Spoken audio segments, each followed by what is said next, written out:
ఎప్పుడైనా గమనించారా why metro station have company names అని? For example Invesco Prakash Nagar, Vasavi LB Nagar, care hospital Gandhinagar, ఇలా ఎన్నో మెట్రో స్టేషన్స్ ఒక ప్రైవేట్ కంపెనీతో ఇంటర్లింక్ అయి ఉంటాయి.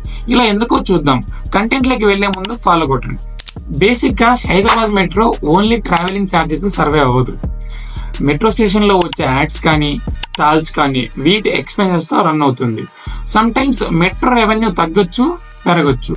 సమ్ టైమ్స్ రెవెన్యూని బ్యాలెన్స్ చేయడానికి కొన్ని ఆల్టర్నేటివ్ రెవెన్యూ మోడల్స్ కూడా ట్రై చేస్తుంది. బేసిక్ గా కొన్ని కంపెనీస్ మెట్రో స్టేషన్ తో కొలాబరేట్ అయి ఉంటాయి. ఆ ప్రాసెస్ లో ఒక్కో మెట్రో స్టేషన్ కి ఒక కంపెనీ నేమ్ తో ఇంటర్లింక్ అయి ఉంటుంది.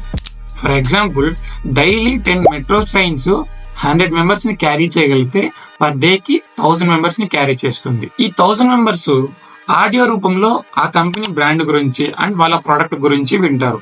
అలా ప్రైవేట్ కంపెనీస్ వాళ్ళ ప్రొడక్ట్స్ ని సేల్ చేసుకుంటున్నారు.